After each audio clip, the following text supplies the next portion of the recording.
Good afternoon, students. Today I am going to conclude trial balance.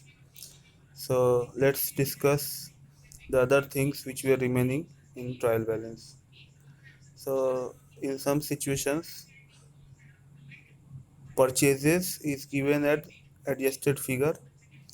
In that one, I had already told you that closing stock is to be shown in the trial balance. Now, next thing is cost of goods sold. Cost of goods sold means cost of the goods which were sold in during the year. So cost of the goods sold we find by the formula purchases plus opening stock minus closing stock. So if cost of goods sold is included, that means already opening stock has been adjusted with that and closing stock too. So if we mention cost of goods sold, then cost of goods sold is shown and opening stock is not shown in the trial balance.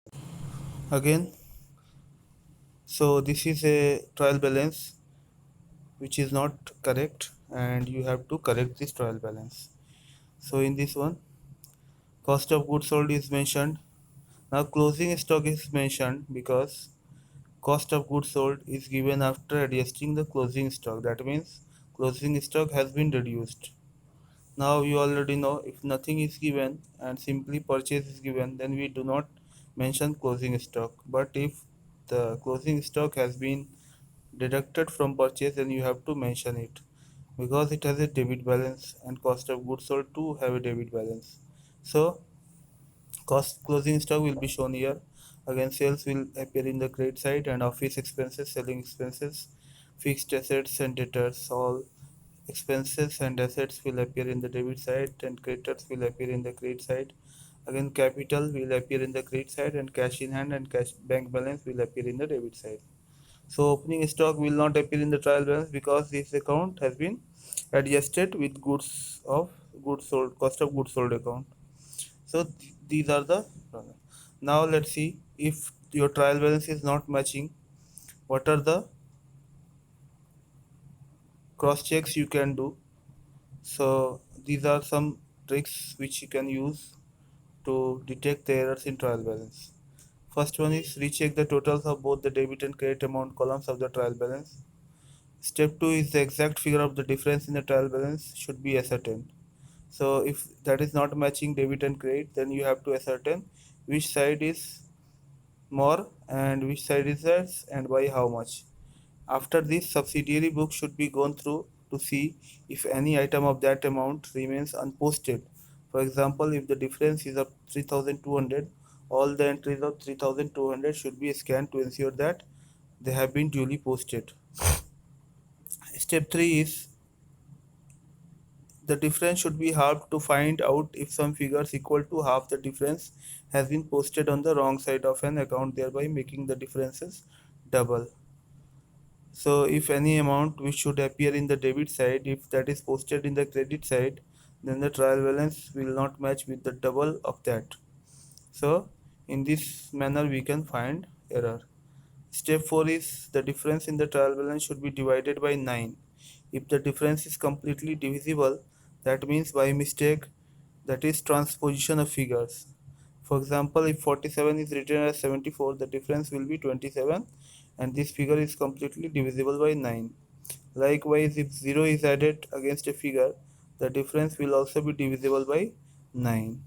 So, if 13 is written as 130, the difference will be 117 and which is divisible by 9. So, in this manner, you can find if the number is divisible by 9, then the difference may be due to transposition of figure.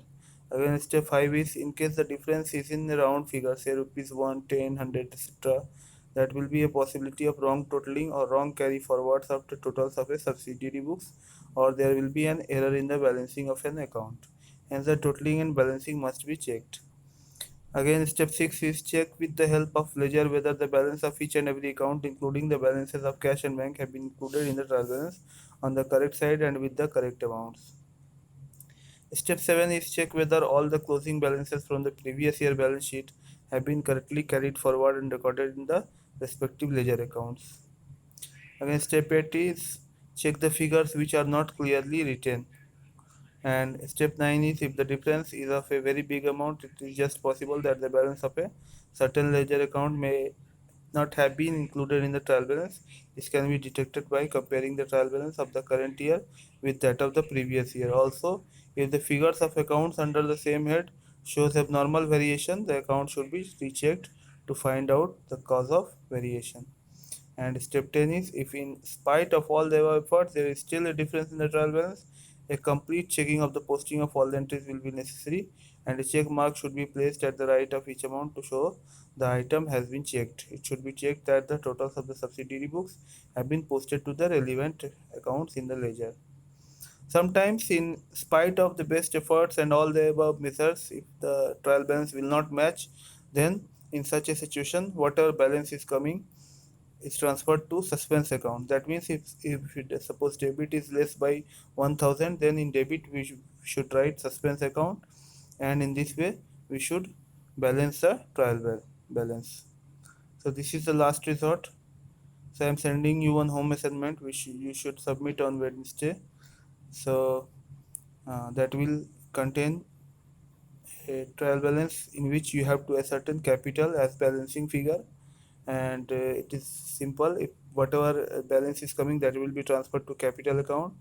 That is matching or not, that will be known to you when I will share the answer in the live class. So thank you all.